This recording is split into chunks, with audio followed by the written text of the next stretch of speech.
The mess hall echoes with laughter, but all I hear are screams. 30 years in the guard, and still the dead speak louder than the living. These fresh-faced recruits, barely old enough to shave, cluster around tables swapping stories about home. They don't know yet that home dies the moment you put on the uniform. They don't know that every face they're memorizing will haunt them forever. I sit in my corner, the same spot I've claimed for 6 months on this garrison world. The recaf tastes like Prometheum runoff, but it's hot and it keeps my hands busy. Busy hands don't shake as much. Sergeant Major Leonard, the voice cuts through my thoughts like a Lars bolt. Captain Elena Voland stands in front of me, all spit and polish. 25 years old, and thinks she knows war because she graduated top of her class. I was hoping you might share some stories with the new recruits. Inspire them with tales of heroism from your service. I almost laugh. Almost. But laughter died with Corporal Jennings on Carlex Prime. Died with Lieutenant Markin in the ash wastes of Voron 7. Died with every good soldier who deserved to sit here more than me. Heroes are dead, Captain. I'm just old. Her face tightens. She's young enough to still believe in glory. Surely after 30 years of service, you have wisdom to share. Wisdom. I set down my cup, and it rattles against the metal table. The sound reminds me of teeth chattering in a foxhole. Here's wisdom. The brave die first. The clever die second. Cowards like me just keep breathing when better men stop. She opens her mouth to respond, but I'm already walking away. My boots echo on the rockcrete floor, each step a name. Jennings, Markin, Trenner, Kellam. 97 names in total. I know because I count them every night. The chapel is empty at this hour. That's why I come here. Not for the Emperor's comfort. He's too busy dying on his throne to care about one broken soldier. I come for the silence. But tonight, even that's stolen from me. Drinking alone again. Medicae Helene Voland sits in the last pew, a bottle of Armasec between us like a peace offering. 26 years we've served together. She's stitched me up more times than I can count, but the wounds she can't see are the ones that never heal. Didn't think you were on duty tonight, I say, taking the offered bottle. I'm not. But when Captain Voland comes to medical asking about concerning behavior from a certain sergeant major, I figure I should check on my oldest patient. Your daughter worries too much. She gets that from me. Helene's scarred hands are steady as she takes the bottle back. Medicae hands, hands that have held in guts and closed dead eyes. What did you tell her? The truth. That's what worries me. We sit in comfortable silence. This is what 30 years of friendship looks like, knowing when words would only make things worse. But tonight, Helene breaks our tradition. You can't keep punishing yourself for surviving Thad. I'm not punishing myself. The lie tastes bitter. I'm just tired of pretending it means something. That any of this means something. It means something to them. She nods toward the door, toward the barracks full of new blood.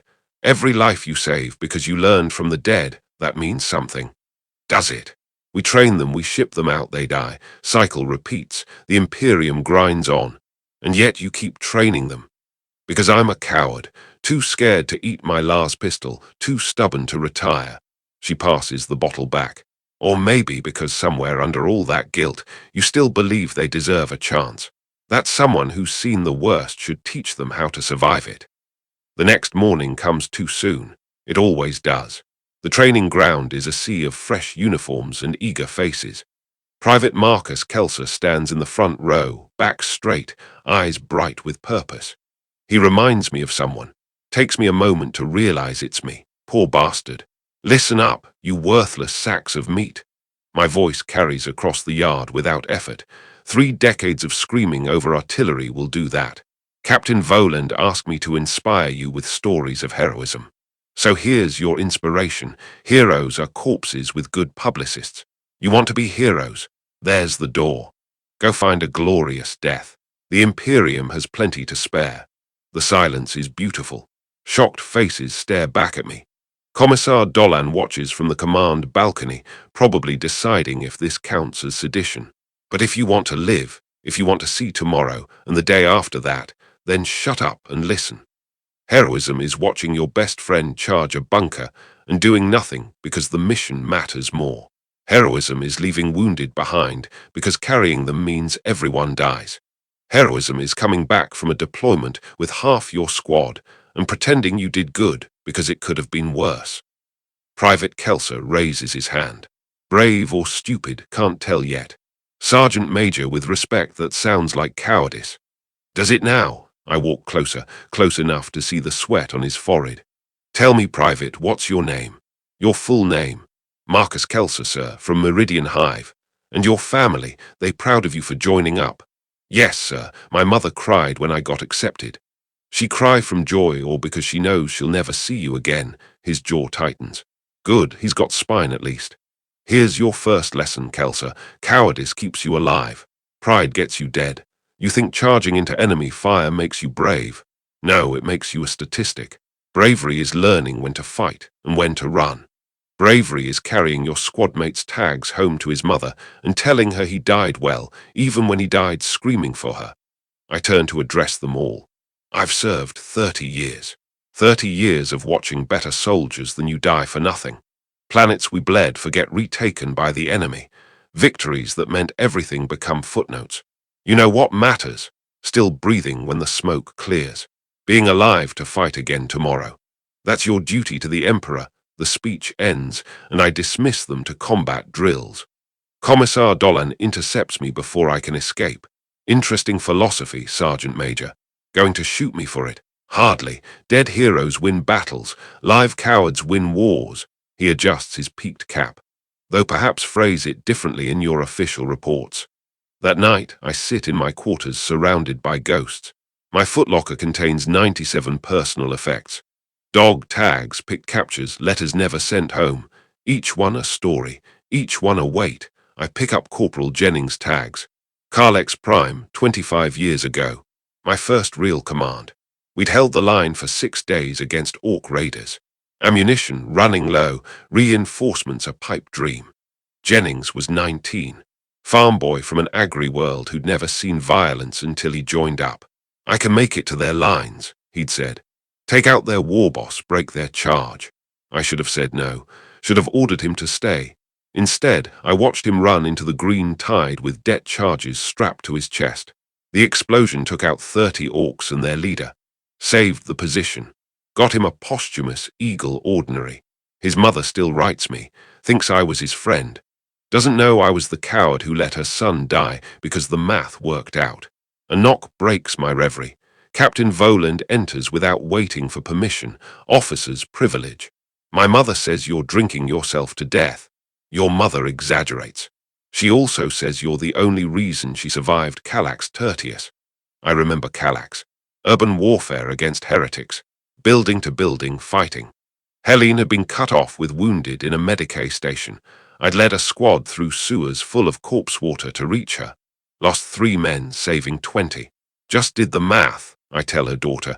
Is that what you tell yourself? Elena sits uninvited, so much like her mother, that it's all just numbers, better than the alternative. Which is, admitting that I played God, decided who lived and died based on who I could stand to lose. She's quiet for a moment, processing. They didn't teach this at officer school. We're deploying in 6 months, she finally says. Hadrian's World. Chaos Incursion. The name hits like a bolt round. Hadrian's World, where Lieutenant Felix Hadrian died, my best friend. The man whose name the planet took to honor his sacrifice. The man I let die. I know that world means something to you, Elena continues. Colonel Hadrian specifically requested you for this deployment. Of course he did. Marcus Hadrian, Felix's younger brother, now commanding the regiment. The universe has a sick sense of humor. I'll put in for retirement, I say. Denied. The colonel wants experience, and you're the most experienced NCO we have. Experience, I laugh. I have experience watching people die. Is that what you need? What I need is someone who will keep my people alive, someone who knows the cost. She stands to leave. My mother believes in you. Try to prove her right. After she leaves, I return to my ghosts. 6 months until Hadrian's World. To prepare another batch of recruits for the grinder and pretend I'm not a dead man walking back to his grave. The warp transit feels like drowning in oil. 2 weeks of non-reality pressing against the hull, whispers bleeding through the Geller fields. I've done dozens of warp jumps, but this one feels different, because I know what waits at the other end. I find Private Kelser in the observation deck, staring at the rolling madness outside. His face is pale, sweat-slicked. The warp does that to first-timers. It gets easier, I lie. Does it, sir? His voice cracks. I keep hearing things. Voices that sound like my mother, telling me I'm already dead. That's not your mother. That's the warp trying to break you. Don't listen. How do you know? Because your mother would tell you to live. The warp only wants you to die. He nods, trying to believe me. I should leave it there, but something makes me continue. You asked about cowardice before. Want to know real cowardice? It's standing on Hadrian's World 20 years ago, watching your best friend lead a charge you should have led.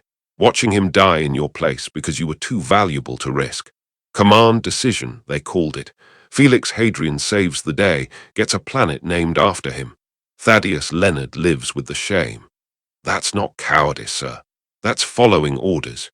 Is there a difference? The warp screams around us, and for a moment I swear I hear Felix laughing, always laughing, even at the end. Kelser is quiet for a long time. Then, my grandmother used to say the dead don't want company, they want witnesses. Smart boy, might actually survive this. The rest of the transit passes in a blur of preparation and nightmares. I drill the recruits until they move without thinking. Muscle memory might save them when their minds break. Helene patches up training injuries and doesn't mention the screaming she hears from my quarters at night. When we translate back to real space, Hadrian's world fills the viewports like an infected wound. Grey-green continents scarred by war, atmosphere choked with ash from battles that never really ended. This place eats armies and asks for seconds. Lovely place, Commissar Dolan comments, standing beside me. I can see why you're eager to return. 20 years ago, we held this world for 2 months before reinforcements arrived. Lost 60% of the regiment. Victory, they called it. And now it's fallen to chaos cults. Again, all those deaths for nothing. Nothing is a strong word. We delayed the inevitable for 2 decades. In this galaxy, that's almost a victory. The dropships scream through atmosphere like falling angels. I'm strapped in with my squad, watching Kelser try to keep his last meal down. Around us, 200 other soldiers prepare to kiss dirt on a world that's killed too many to count. Routine operation, command says. Secure the landing zone, establish a beachhead, wait for armor support. The first rockets hit before we touch down. The pilot's scream cuts off mid-syllable as the cockpit turns to superheated gas. We hit hard, metal screaming, bodies bouncing off restraints. Training kicks in, I'm moving before the wreckage stops sliding, pulling stunned recruits from their seats. Ambush. Perfectly placed, perfectly timed. They knew we were coming. Of course they did. Chaos cults don't survive 20 years by being stupid. Lars fire splits the air like angry hornets. I push Kelser down as rounds hit the twisted metal above us. To his credit, he's already returning fire, fear transformed into action by endless drill. Sergeant Major, we need to reach that ridge. Captain Voland points through the smoke. She's bleeding from a scalp wound but doesn't seem to notice. Her mother's daughter. I count muzzle flashes. Calculate angles. Do the math that keeps people alive. No good. They'll cut us down halfway. We push left, use the wreckage as cover, flank through that dried riverbed. That'll take longer. And keep us breathing. Your call, Captain. She hesitates. First real command decision under fire. I watch her process variables, weigh options. Finally, left flank, Sergeant Major, take point. We move. I've done this dance so many times it feels like coming home. Fire and maneuver, one squad covering while another advances. The riverbed stinks of sulfur and old death, but it masks our movement. Then Private Moores steps on a mine. The explosion isn't large. It's anti-personnel, not anti-tank, but it's enough. Moores ceases to exist from the waist down. He has time to look surprised before shock takes him. His squadmate, Jennings, and yes, the name cuts like a knife, catches shrapnel in the throat. 2 dead in seconds. Medic, someone screams. Always someone screams for a medic, as if they can stitch people back together like torn uniforms. I grab Kelso before he can help. They're gone. Keep moving. But Moore's still. He's dead. Body just hasn't figured it out yet. You stop to help, you join him. This is the moment. Every soldier faces it. The choice between humanity and survival. I watch Kelso's face harden as he makes his decision. Another piece of innocence dies. Good, innocence is a luxury we can't afford. We take the ridge after an hour of fighting. 37 confirmed kills for 9 losses. Command calls it a stunning success. I call it Tuesday on Hadrian's World. That night, we dig in at Firebase Redemption, same name it had 20 years ago, because the Imperium loves its bitter ironies. The perimeter lights cast everything in sick yellow, turning faces into masks. I find Kelso, standing watch alone. Can't sleep, I ask. Every time I close my eyes, I see Moore's, the way he looked at his legs, like he couldn't understand where they went. That's good, means you're still human. How is that good? Because when you stop seeing their faces, that's when you're truly lost. He's quiet for a moment. Then, did you know the other Jennings, the first one? Yeah, I knew him. What was he like? What was Thomas Jennings like? Scared, brave, dead, same as all of them. He was 19. Grew up on an agri-world, never held a weapon until basic training. Laughed at his own jokes. Wrote letters to a girl back home he'd kissed once at a harvest festival. Died thinking he was a hero. Did she get the letters? No. I burned them. What was I supposed to say? Your boyfriend died because I needed someone to carry debt charges. She got the official notice. Hero of the Imperium. That's enough. Kelso looks at me differently now. Not sure if it's respect or horror. Maybe both. Get some sleep, I tell him. Tomorrow we push inland. We push through to the coordinates command provided. It's supposed to be a supply depot. Instead, we find an altar made of fused bones and a smell like burning copper. The Vox comes alive with reports. Similar scenes across the planet. This isn't an uprising. It's a transformation. Hadrian's world is becoming something else. Pull back to the firebase, Colonel Hadrian orders. His voice sounds just like his brother's. All units defensive positions. As we retreat, I pass the spot where Felix died. There's no marker, why would there be? Just another piece of dirt that drank imperial blood. But I know, I've seen it in dreams for 20 years. Sir, Kelso notices I've stopped. We need to go, he's right. But for a moment, I swear I hear Felix laughing, telling me it's okay, telling me to let it go. But I can't, that's my curse. I remember everything. The firebase is chaos when we return. Wounded everywhere, medical supplies already running low. Helene works triage, making the same calculations I do. Who can be saved? Who's dead but doesn't know it? Who gets pain relief and who suffers because others need it more? I find her elbow deep in a chest cavity, trying to stop arterial bleeding with nothing but pressure and prayer. Need help? Unless you've got a spare Medicae servitor in your pocket now. The soldier dies as she speaks.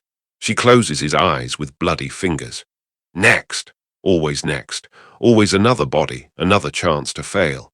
Captain Voland finds me cleaning my weapons. It's meditative, the ritual of maintenance. Oil and cloth and the promise that when I need them, they won't fail like everything else. We're being overrun, she says without preamble. The colonel's called a strategy meeting. Strategy. On Hadrian's World. Same mistake Felix made thinking this place follows rules. She sits beside me, picks up a Lars pack to clean. Good officer, willing to get her hands dirty. What would you do? Leave. Glass the planet from orbit. Salt the Earth so nothing grows again. That's not an option. Then we die. Maybe quick, maybe slow, but this world wins in the end. You survived before. Part of me did. The worst part. The strategy meeting is a joke. Officers pointing at maps, discussing supply lines like this is a normal world. I watch Colonel Hadrian command, see his brother in every gesture. He knows I'm watching. We haven't spoken directly yet. What would we say? Sorry I let Felix die. Sorry you lived instead. Sergeant Major Leonard. He addresses me finally. You have experience with the tunnel systems. Thoughts, everyone turns to look. The colonel set me up, forcing me to engage. The tunnels go deeper than our maps show. During the first campaign, we found systems dating back to the Dark Age. Cultists have had 20 years to explore them. They know the underground better than we know the surface. So we should avoid tunnel fighting. We should avoid this planet. But since we're here, we need to think like rats, not soldiers. Hit and run. Make them come to us. Every pitched battle we lose, every heroic stand just feeds their altars. Some officers bristle at my tone. Commissar Dolan just nods slightly. Cowardice, someone mutters. Survival, I correct. But call it what you want from your grave. That night, the dreams are worse. I'm back in the tunnels 20 years ago, following Felix deeper into darkness. He's talking about home, about the girl he'll marry when the campaign ends, about the brother he's going to recommend for officer training. Marcus will make a good commander, he says. Better than me, he thinks before he acts. Unlike you, I reply, knowing what comes next. Someone has to be the hero, Thad. Might as well be me. The fork in the tunnel. Left leads to the enemy command post. Right leads to their supply cache. Command wants the head cut off. Felix wants to be that blade. I'll go, I say, like I do every time in the dream. No, Felix grins, that stupid, brave grin. You're the smart one. Regiment needs smart. I'm just the pretty face. He takes his squad left. I go right. An hour later, the Vox screams with his death. The enemy command post turns out to be a trap, a shrine to something that shouldn't exist.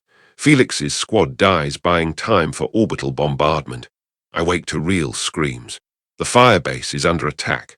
Cultists pour from hidden positions. They've been under us the whole time, waiting. Now they rise like corpse maggots, all teeth and hunger. I'm moving before fully awake, muscle memory guiding me. Lars rifle in hand, targets acquired, fire discipline maintained. Around me, recruits panic, fire wild, waste ammunition on shadows.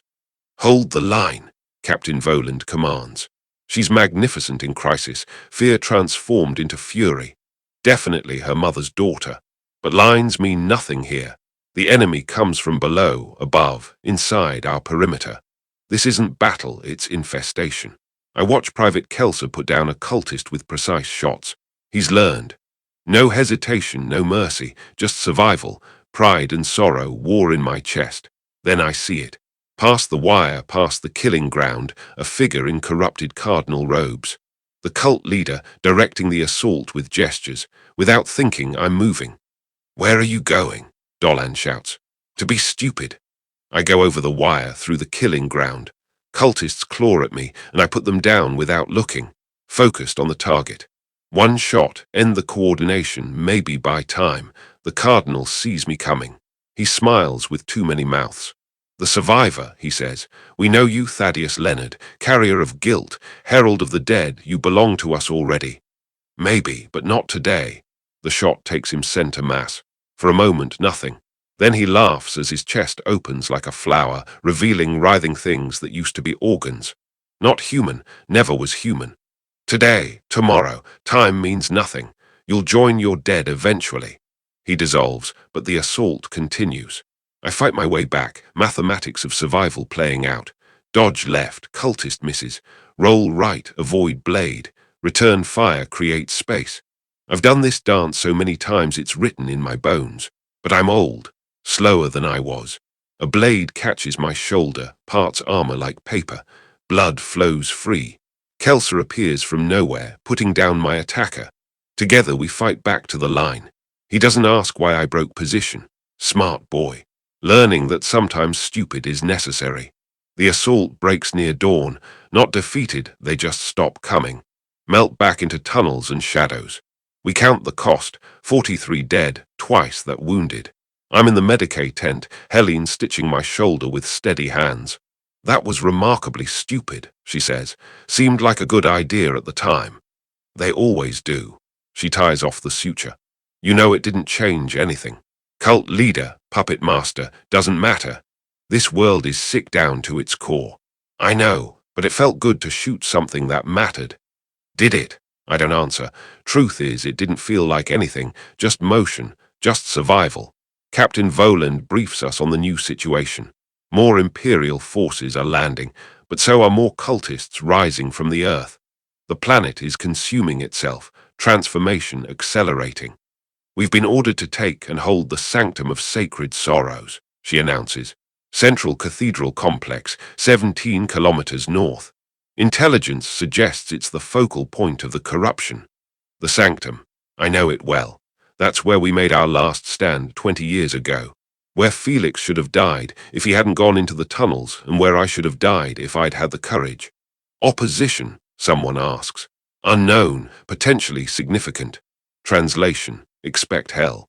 We move out at noon, leaving the wounded to hold the firebase. I watch Kelsa help load ammunition, check weapons, prepare for what's coming. He stopped asking questions about heroism and cowardice, just focuses on the work. The march north is a tour through apocalypse.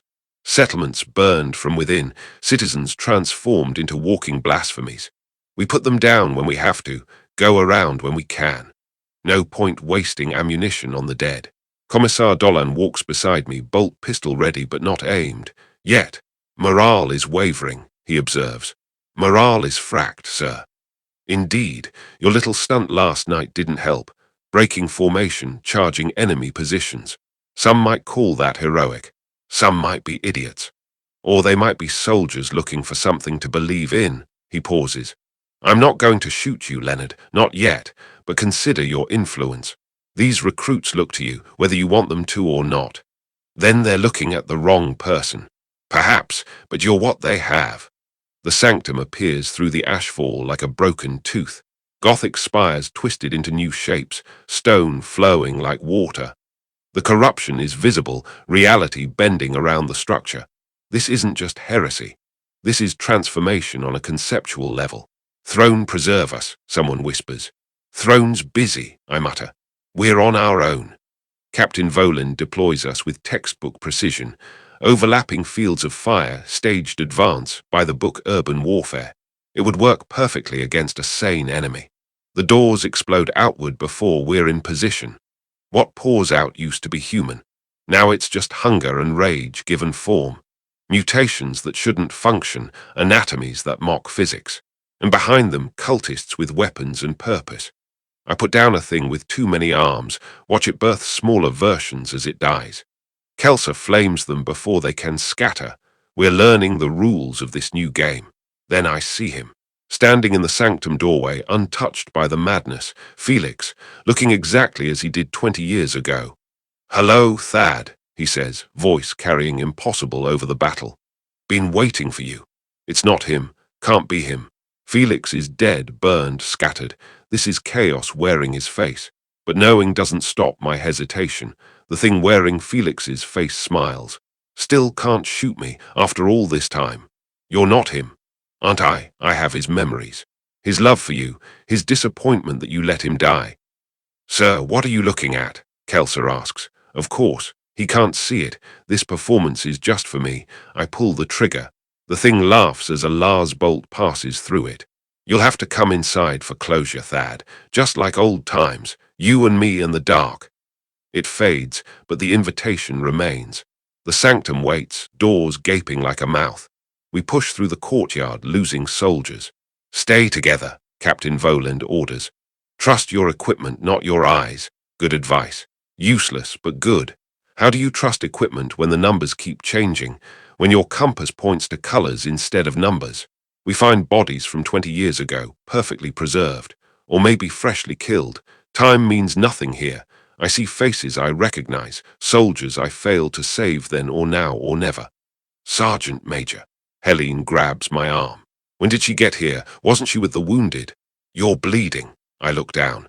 My chest is open, ribs spread like wings. I can see my heart beating, counting down to nothing.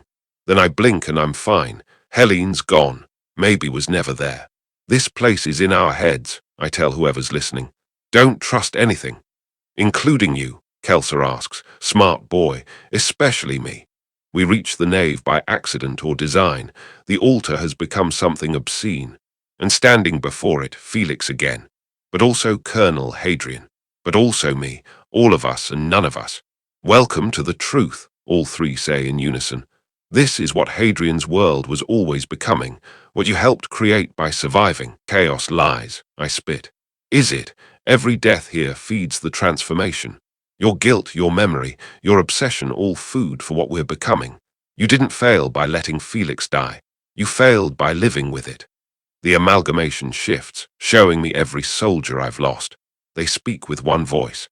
Why did you survive? Why not us? This is the question I've asked myself every night for 30 years. Hearing it from their mouths breaks something in me. I drop to my knees, weapon forgotten. I don't know, I don't know. I tried to die. Tried to join you, but I'm a coward, always been a coward. Yes, they chorus. So stop fighting, join us, let the guilt end. It would be easy, so easy. Just let go, let the corruption take me. No more names to remember. No more faces in the dark. Sergeant Major, Kelsa's voice cuts through. Whatever you're seeing, it's not real. But it is real. That's the worst part. The guilt, the shame, the weight of survival, all real. Chaos just shows us what we already carry. I know, I tell him, tell them, tell myself. But real doesn't mean right. I force myself up. The amalgamation watches, patient as death. You want my guilt? Take it. Been carrying it so long I forgot what it's like without it. But that's all you get. Not my duty, not my purpose. Not the soldiers I can still save. You can't save anyone. You're already dead. Have been since Felix died. Maybe, but dead men can still pull triggers. The shot isn't aimed at the amalgamation. It's aimed at the altar, the twisted geometry that anchors this madness. One bolt, placed just right, where the angles hurt most to look at. Reality hiccups. The amalgamation screams with every voice I've ever failed. The sanctum shudders, walls remembering they're solid. For a moment, I see it all clearly. The cult's ritual, the planet's transformation, the trap we walked into. This was never about holding ground. It was about feeding the engine with our deaths, our fear, our guilt. Run, I grab Kelsa, push him toward where the door should be. Everyone out, now. The sanctum convulses like a dying beast. Stone flows liquid, spaces fold in on themselves. I see Captain Voland dragging wounded, Commissar Dolan executing things that used to be our soldiers before they can fully turn. Everyone moving, fighting, surviving. Behind us, the amalgamation laughs with Felix's voice. You can't run from yourself, Thad. I'll always be here, in every failure, every survival. Maybe, but not today. We burst from the sanctum as it collapses. Half our force makes it out. The other half, best not to count. Best not to remember. But I will anyway, always do. Fall back to secondary positions, Captain Voland commands. She's bleeding from a dozen wounds, but still standing. Still leading. We retreat through the burning city, chaos forces attacking us but not committing. They've made their point. Shown us what this world is becoming. Let us taste despair. The firebase is a surrounded island when we return. Cultists ring the perimeter just out of effective range. Waiting. They know we're low on ammunition, food, hope. Time is their ally now. Inside the perimeter, I find Helene in the Medicaid tent. Real Helene this time, hands stained with too much blood. Rough day, she asks without looking up from a patient. Felix is here, or something wearing his face. That explains why the colonel locked himself in command. Seeing your dead brother walking around tends to affect morale. It's my fault. My guilt called him here, gave him shape. She finishes her sutures, finally looks at me. Everything's not about you, Thad. This world was sick before we arrived. Your guilt just gave it a familiar face. Doesn't make it easier. Wasn't supposed to. That night, I stand watch with Kelsa. He's aged years in days, that bright-eyed recruit replaced by something harder. Still human, but learning the price of it. Sir, can I ask you something? No guarantee I'll answer. The thing in the sanctum, you saw someone specific. Someone from before. Lieutenant Felix Hadrian, the colonel's brother, my best friend, the man who died because I calculated his life was worth less than mine. Kelsa digests this. But you didn't kill him. Didn't save him either. There's a special kind of cowardice in letting others be brave for you. Sounds like duty to me. Maybe. Doesn't make it easier to live with. We watch the cultist fires burn in the distance, waiting for the next assault. It comes at dawn. This time they don't charge. They advance slowly, ritually, carrying totems of bone and flesh. Behind them, the thing wearing Felix's face directs the madness. Hold fire until they're in range. Captain Voland orders. Make every shot count. But counting doesn't matter when your enemy doesn't care about losses. They come in waves, each death feeding whatever ritual they're performing. The totems get closer, and where they pass, the ground changes. Grass becomes teeth, dirt bleeds, reality rewritten by insane poetry. We can't hold, I tell Captain Voland. This isn't a battle anymore, it's a sacrifice, and we're the offering. Then what do you suggest? Break out. Punch through their line, get to the extraction point, leave this world to its madness. That's not our orders. Our orders are suicide. The planet's already lost. Every death just feeds the transformation. She looks at me, measuring. Her mother's eyes in a younger face. The colonel won't approve a retreat. Then don't ask him. It's sedition. Maybe treason. Commissar Dolan is close enough to hear, hand on his bolt pistol, but he doesn't draw, just nods slightly.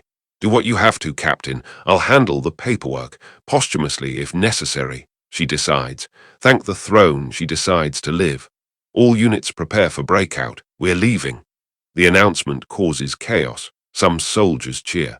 Others look to the command bunker, waiting for the colonel to countermand. But Hadrian is lost in his own ghosts, paralyzed by his brother's walking corpse. We form up quickly.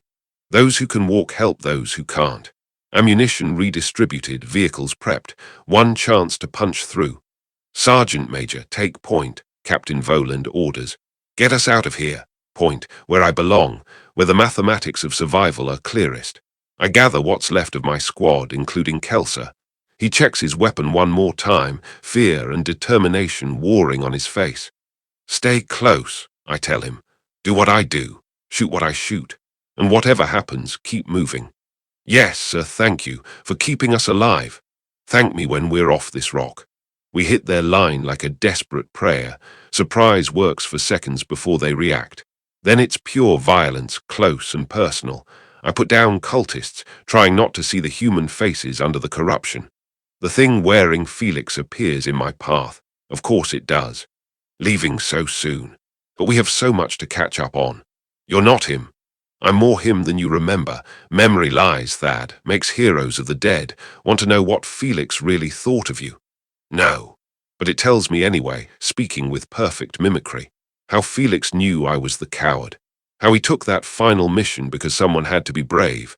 How he died cursing my name. Lies. Maybe, or truths I've always suspected. Doesn't matter. I put 3 bolts center mass and watch the thing laugh as they pass through. You can't kill guilt, Thad. Can't shoot shame. I'll follow you off this world. Follow you forever.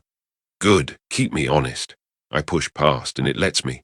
This was never about stopping us. Just one more wound that won't heal. We break through, leaving dozens behind. Survival playing out again. Save who you can. Mourn the rest later. Always later. The extraction point is chaotic.